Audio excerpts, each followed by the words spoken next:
ఇప్పుడు umbrella cutting ఎలా cut చేయాలో చూపిస్తాము. Single gear cutting. Single gear కు ఫస్ట్ 2 మడతలు ఫోల్డ్ చేయాలి. 2 మడతలు చేసిన తర్వాత ఇంకో మడత సమోసా టైప్, అంటే ఇలా ఒక మూలలకు క్లాత్ ఒక మూలకు తీసుకురావాలి. చూడండి, ఈ నడుము సమోసా లాగా ఇలా ఫోల్డ్ చేశాను 4 మడతలు. ఇది సింగిల్ గేర్ కు. ఇప్పుడు ఈ నడుము వచ్చేసి 17 ఉంది. ఇప్పుడు ఇలా గుర్తు పెట్టుకోవాలి.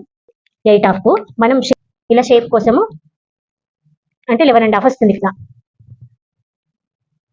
ఇలా షేప్ కోసం అని ఇలా పెట్టుకొని చేసుకోవాలి. కంపల్సరీ ఇలా చూసుకోవాలి. నడుమును 8.5 వచ్చింది. 8.5 కు కొంచెం ఎక్కువ ఉంది. ఎక్కువ ఉన్న ఇది తెలిసిపోతుంది మనకు. చూడండి 17 ఉంది. ఇంకా 17. చూడండి, నడుము దగ్గర నుంచి ఇప్పుడు మనం నడుము షేప్ పెట్టి కట్ చేసాం కదా, అక్కడ నుండి నడుము హైట్ వచ్చేసి 27 వరకు ఇలా పెట్టేసుకోవాలి. ఈ షేప్ చేసుకుంటూ వచ్చినప్పుడు ఇక్కడ 3 టైమ్స్ 2 టైమ్స్ వచ్చినప్పుడు ఇక్కడ 1 టైం సరిపోతుంది. గోల్గా ఇలా వచ్చింది.